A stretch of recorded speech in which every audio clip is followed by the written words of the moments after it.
Halo semuanya, selamat pagi. Kalau kata pepatah itu tak kenal maka tak sayang. Maka dari itu kami dari kelompok 3 ingin memperkenalkan diri terlebih dahulu. Dimulai dari aku, namaku Marsha Rezika Agustarina. Aku sebagai anggota kelompok 3. Halo guys, perkenalkan saya Yona Dwi Putri sebagai anggota kelompok 3. Guys, perkenalkan nama saya Sylvia Priani, saya sebagai anggota dari kelompok 3. Guys, aku Widianti sebagai anggota kelompok 3. Halo guys, aku Salsabila dari anggota kelompok 3. Nah, sekarang kita sudah saling kenal. Lalu kita akan menjelaskan mengenai penyelesaian kasus Wan Prestasi Puskopsya BMT Umat vs LPDB KUMKM. Ikuti kita terus ya.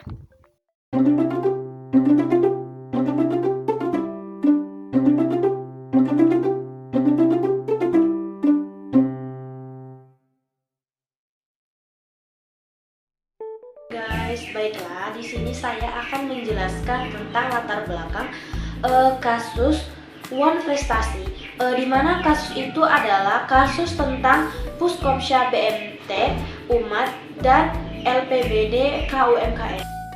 Mana yaitu adalah lembaga dana bergulir seperti koperasi dan usaha mikro kecil menengah, di mana yaitu berselisih terkait pembiayaan mudoroba atau akad kerjasama di mana adanya antara pemilik modal dan pengelola modal. Pihak LPBD dan KUMKM itu mengklaim bahwa lembaga keuangan syariah itu atau BMT telah melanggar perjanjian syariah dalam transaksi tersebut. Yang dimana yang tahap pertama itu yaitu adalah tahap pengajuan pembiayaan. Di mana Puskopsya BMT Umat itu berlokasi di Sidoarjo. Sebagai lembaga keuangan mikro syariah yang berperan dalam pemberdayaan ekonomi masyarakat, mengajukan permohonan pembiayaan kepada LPBD UMKM. Pengajuan ini didasari oleh kebutuhan pengembangan suatu usaha dan meningkatkan kapasitas layanan keuangan syariah kepada masyarakat. Proses pengajuan ini dilakukan dengan memenuhi persyaratan administratif dan analisis kelayakan suatu usaha sesuai dengan SOP atau penyaluran dana LPBD KUMKM dan prinsip kehati-hatian dalam penilaian proses usaha. Yang kedua, di mana yaitu proses kesepakatan dan akad, di mana setiap lembaga yang bertugas menyalurkan dana bergulir kepada UMKM, LPBD KUMKM melakukan evaluasi terhadap pengajuan pinjaman dan Puskopsya BMT Umat. Setelah melalui tahap analisis dan evaluasi, LPBD itu menyetujui permohonan tersebut dengan skema pembiayaan mudoroba, di mana akad mudoroba itu merupakan akad kerjasama antara pemilik modal atau sohibul mal dengan pengelola modal yaitu mudorib. LPBD KUMKM itu berlaku sebagai sohibul mal atau sebagai orang yang memiliki modal, dan sedangkan Puskopsya BMT Umat itu sebagai mudorib yaitu orang yang mengelola modal. Kesepakatan ini dituangkan dalam akad yang memuat yang pertama, ketentuan pokok yaitu jumlah pembiayaan yang disalurkan, jangka waktu pembiayaan, nisbah bagi hasil yang disepakati, jadwal pembayaran, dan angsuran.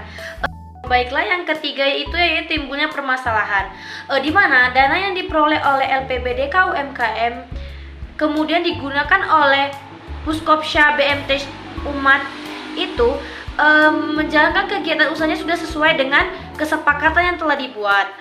Seiring berjalannya waktu, di mana Puskopsya BMT itu mengalami atau menghadapi berbagai kendala dalam menjalankan usahanya.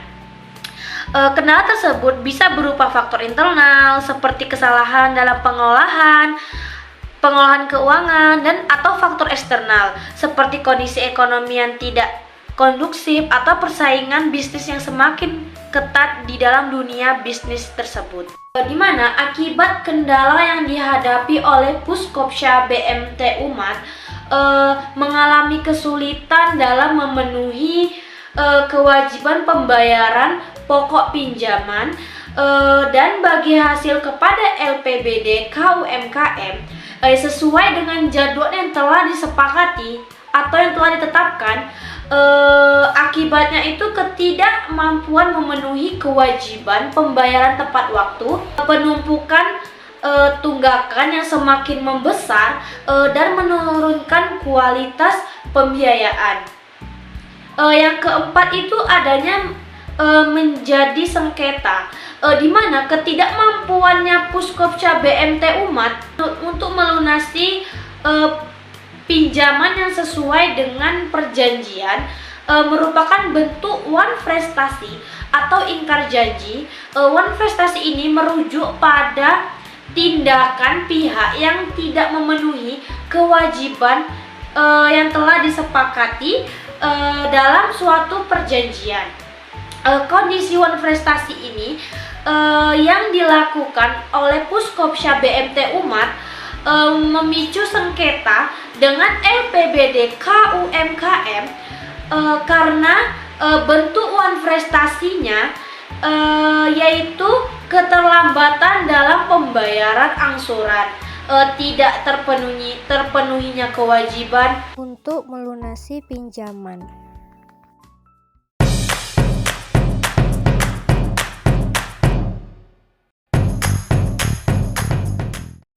Halo teman-teman, aku Marsha Rizika Agustarina yang akan menjelaskan mengenai analisis hukum dalam kasus wan prestasi Puskopsya BMT Umat dengan LPDB KUMKM. Dalam kasus ini, kami mengacu pada hukum Islam terkait transaksi keuangan syariah, khususnya itu di mudharabah. Berdasarkan fatwa DSN MUI dan regulasi OJK, kami menilai bahwa lembaga keuangan syariah ini harus mematuhi prinsip keterbukaan dan akad yang jelas. Dalam menganalisis kasus wan prestasi antara Puskopsya BMT Umat dan LPDB KUMKM, perlu diberlakukan kajian mendalam terhadap aspek hukum Islam dan regulasi yang berlaku dalam sistem keuangan syariah di Indonesia. Prinsip-prinsip syariah yang mendasari lembaga keuangan syariah ini meliputi yang pertama itu ada keadilan, di mana setiap pihak harus diperlakukan secara adil dan tidak ada pihak yang dirugikan. Lalu yang kedua itu manfaat. Setiap transaksi harus memberikan manfaat bagi kedua belah pihak. Lalu keterbukaan. Informasi mengenai akad, risiko, dan keuntungan harus disampaikan secara transparan. Lalu kejelasan. Akad harus jelas dan tidak mengandung unsur ketidakpastian. Lalu adanya larangan riba, di mana transaksi ini harus bebas dari unsur riba dan bunga yang berlebihan. Lalu larangan goror, di mana transaksi harus bebas dari unsur ketidakjelasan atau ketidakpastian. Terakhir itu ada larangan maisyir, di mana transaksi ini tidak boleh mengandung unsur perjudian.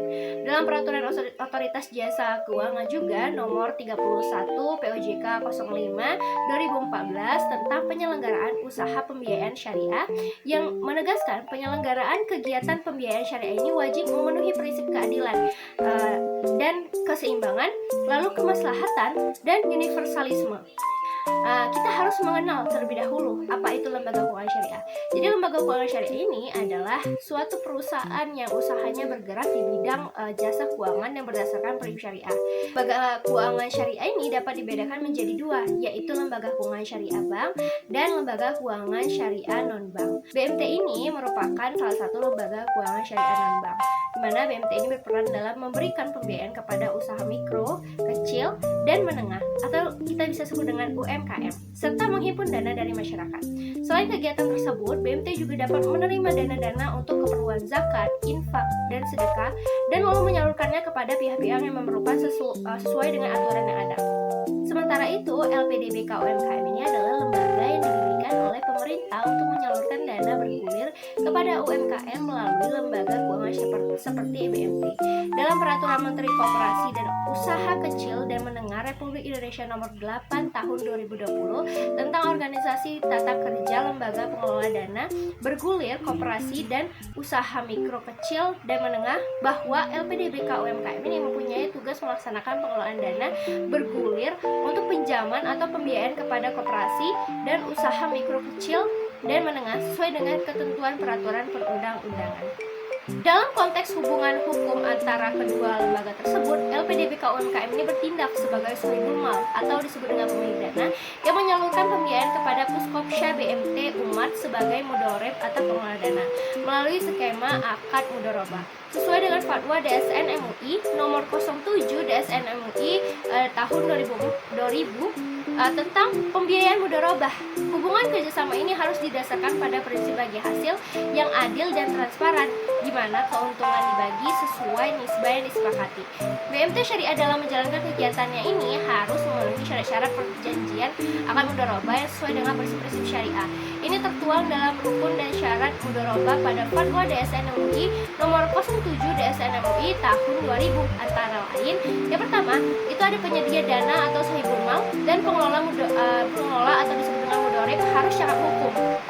Lalu yang kedua, pernyataan ijab dan qabul harus dinyatakan oleh para pihak untuk menunjukkan kehendak mereka dalam mengadakan kontrak atau akad. Yang ketiga, modal ialah sejumlah uang atau aset yang diberikan oleh penyedia dana kepada mudorib untuk tujuan usaha. Lalu yang keempat itu keuntungan mudorobah adalah jumlah yang didapat sebagai kelebihan dari modal syarat keuntungan.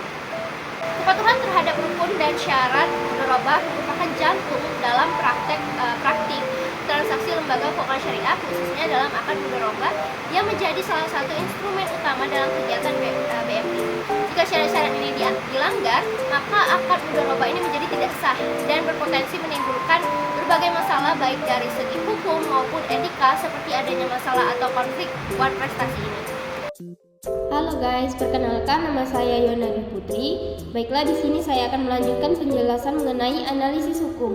Langsung saja, merujuk pada Undang-Undang Nomor 21 Tahun 2008 tentang Perbankan Syariah, khususnya Pasal 19 tentang kegiatan usaha dan Pasal 26 tentang prinsip syariah, BMT sebagai lembaga keuangan mikro syariah wajib menjalankan kegiatan usahanya berdasarkan prinsip syariah yang mencakup larangan riba, goror, dan maisir. Hal ini diperkuat dengan POJK nomor 31 POJK 05 2014. Selanjutnya adalah wan prestasi. Wan prestasi adalah keadaan di mana salah satu pihak tidak melaksanakan kewajibannya sesuai dengan perjanjian. Dalam kasus ini, terjadinya wan prestasi atau pelanggaran akad oleh salah satu pihak memerlukan penyelesaian yang sesuai dengan prinsip syariah. Mengacu pada Fatwa DSN MUI nomor 17 DSN MUI 9 2000 tentang saksi atas nasabah mampu yang menunda pembayaran dan Fatwa nomor 43 DSN MUI 8 2004 tentang ganti rugi atau takwid. Penyelesaian sengketa harus mengutamakan aspek keadilan dan kemaslahatan bagi kedua belah pihak. Dalam Fatwa MUI nomor 911 DSN MUI 2014 tegaskan, jika salah satu pihak tidak menunaikan kewajibannya atau tidak terjadi di antara para pihak, maka penyelesaiannya dilakukan melalui lembaga penyelesaian sengketa berdasarkan syariah setelah tidak tercapai kesepakatan melalui musyawarah.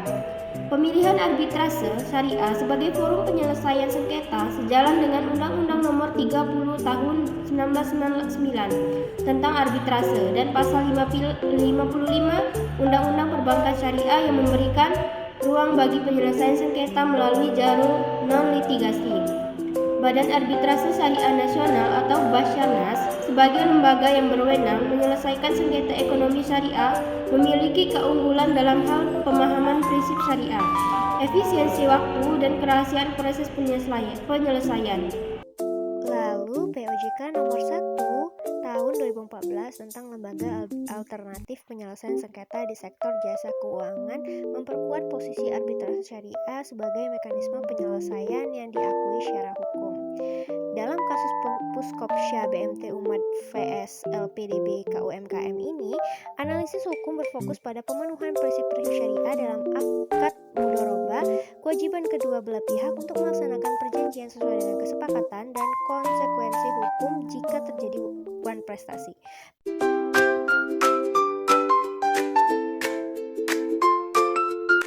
Halo guys, perkenalkan nama saya Widianti. Di sini saya akan menjelaskan tentang penyelesaian sengketa melalui arbitrase syariah. Yang dimana sengketa ini kemudian dibawa ke arbitrase syariah melalui Lembaga Arbitrase Syariah Nasional, yaitu Basarnas. Arbitrase syariah dipilih sebagai alternatif penyelesaian sengketa secara cepat, fleksibel, dan menjunjung tinggi nilai-nilai Islam. Secara umum, mekanisme penyelesaian sengketa melalui arbitrase syariah mengikuti beberapa tahapan sebagai berikut. Yang dimana yang pertama, yaitu perjanjian arbitrase, di mana perjanjian arbitrase merupakan dasar hukum bagi pelaksanaan arbitrase, di mana perjanjian ini harus dibuat secara tertulis dan memuat kesepakatan kedua belah pihak. Arbitrase biasanya memuat identifikasi para pihak, objek sengketa, lembaga arbitrase, arbitrase yang dipilih, dan jumlah anggota dewan arbitrase dan hukum yang digunakan. LPDB KUMKM sebagai pemohon yang mengajukan permohonan arbitrase. Dengan melampirkan dokumen lengkap termasuk akad mudharabah, menyertakan kronologi wan prestasi dan bukti-bukti pendukung, dan membayar biaya pendaftaran arbitrase tersebut. Yang kedua yaitu registrasi perkara, yang dimana setelah perjanjian arbitrase ditandatangani, perkara didaftarkan ke lembaga arbitrase syariah yang telah disepakati. Lalu adanya verifikasi administrasi dengan melakukan pemeriksaan kelengkapan dokumen. Dalam kasus ini, perkara didaftarkan ke Badan Arbitrase Syariah Nasional. Yang selanjutnya yaitu pembentukan Dewan Arbitrase. Lembaga arbitrase akan membentuk Dewan Arbitrase yang terdiri satu atau lebih arbiternya. Arbiter adalah pihak yang netral dan independen yang bertugas untuk memeriksa perkara dan memberikan putusan. Selanjutnya, tahap persidangan. Sebelum persidangan dimulai, biasanya dilakukan upaya mediasi untuk mencapai kesepakatan di antara para pihak yang terkait kasus tersebut. Juga setelah tahap mediasi ini, seperti pemeriksaan dokumen, akad mudharabah, bukti pembayaran dan tunggakan, seperti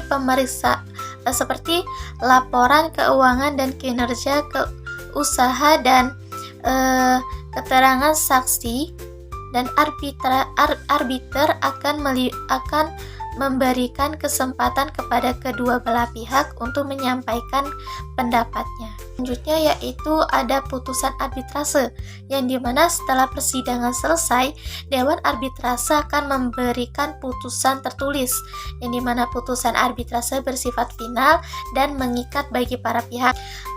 Yang selanjutnya yaitu tindak lanjut pasca putusan, yang dimana dengan melakukan penjadwalan pembayaran, strukturisasi pembiayaan, penyelesaian administrasi, dan membangun kembali normalisasi hubungan bisnis.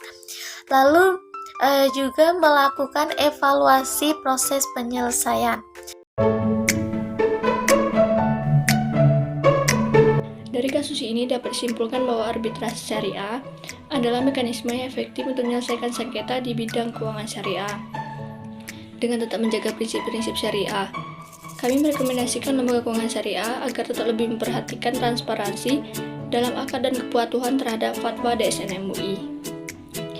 Arbitrase syariah terbukti menjadi mekanisme yang efektif dalam menyelesaikan sengketa di sektor keuangan syariah, khususnya yang melibatkan lembaga keuangan mikro seperti BMT. Prosesnya yang lebih cepat, fleksibel, dan menjunjung tinggi nilai-nilai syariah menjadikan pilihan yang menarik bagi para pihak. Dapat diajukan beberapa rekomendasi, yaitu yang pertama, penguatan arbitrase syariah. perlu dilakukan upaya untuk terus meningkatkan kualitas dan kredibilitas lembaga arbitrase syariah di Indonesia, sehingga semakin banyak pihak yang memiliki arbitrase syariah sebagai alternatif penyelesaian sengketa. Terus yang kedua yaitu peningkatan transparansi. Lembaga keuangan syariah, khususnya BMT, harus lebih memperhatikan aspek transparansi dalam setiap transaksi.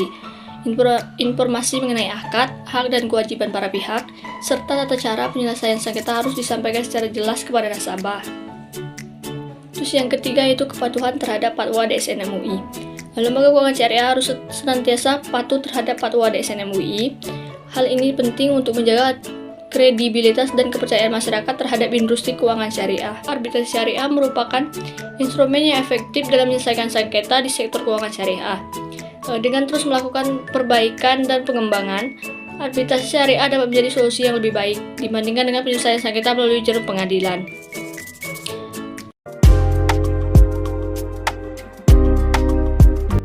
Kami ucapkan terima kasih atas perhatiannya. Semoga video ini bermanfaat dalam memahami sengketa hukum dan arbitrase di lembaga keuangan syariah. Sampai jumpa di materi selanjutnya. Bye-bye.